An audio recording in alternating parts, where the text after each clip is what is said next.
கர்த்தருடைய நாமத்துக்கு மகிமையுண்டாவதாக. இன்றைய வார்த்தை சங்கீதம் 119 165. உம்முடைய வேதத்தை நேசிக்கிறவர்களுக்கு மிகுந்த சமாதானம் உண்டு, அவர்களுக்கு இடரல் இல்லை. எனக்கு அருமையான தேவனுடைய பிள்ளைகளே, கர்த்தருடைய வேதத்தில் பிரியமாக இருக்கிற மனுஷன் பாக்கியவான். எப்படின்னா, தியானம் பண்ணி முறையிடுகிறவனு பாக்கியவான் என்று கர்த்தர் சொல்லுகிறார். அப்போது இந்த நாளில் நீங்கள் தேவனுடைய வேதத்தை நேசிக்கிறவர்களாக இருக்கும்போது அவர்களுக்கு எப்படிப்பட்ட சமாதானத்தை கொடுக்குறாராம்? மிகுந்த சமாதானத்தை கொடுக்குறாராம். விசுவாசிக்கிறவங்க ஆமேன்னு சொல்லுங்கள். வேதத்திலே கொடுக்கப்பட்டிருக்கிற ஒவ்வொரு வார்த்தைகளையும் நீங்கள் விசுவாசிக்கிற வேளையிலே உங்களுக்கு சமாதானம் உண்டாகிருக்கும். கர்த்தர் எனக்கு உதவி செய்வார். அவர் சொல்லியிருக்கிற வாக்கு தத்தங்களை என்னுடைய வாழ்க்கையில் நிறைவேற்றுவார்.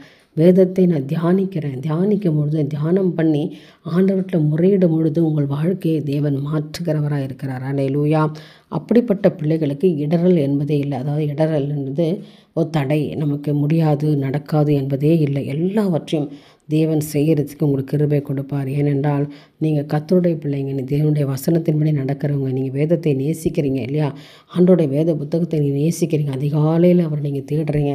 கர்த்தரை கண்டடைய சமய தக்கத்தில் நீங்கள் தேடுறதுனால கர்த்தர் உங்களை உயர்த்துவார். இந்த நாளில் இந்த காலை வேளையிலே கர்த்தர் உங்களோட பேசுகிறார். உங்களுடைய வேதத்தை நேசிக்கிறவர்களுக்கு மிகுந்த சமாதானம் உண்டு. அதனால் இன்றைய தினத்தில் இந்த வேதத்தை நேசிங்க. அப்படின்னா என்ன? தினந்தோறும் வேதத்தை படிங்க. பைபிளை திறந்து வார்த்தைகளை தேடி தேடி விசாரித்து நல்லா படித்து பாருங்கள். ஆண்டவர் உங்களோட பேசுகிறதை நீங்கள் உணர்ந்து கொள்வீங்க. உங்களுக்கு சமாதானத்தை கொடுப்பார், சந்தோஷத்தை கொடுப்பார், இடரலான காரியங்களை எடுத்து போடுவார். கர்த்தர் பரிபூர்ண ஆசீர்வாதங்களை இந்த நாளில் கொடுத்து உங்களை ஆசீர்வதிப்பாராக. என் தேவனுக்கே மகிமை உண்டாகட்டும். ஆமேன்.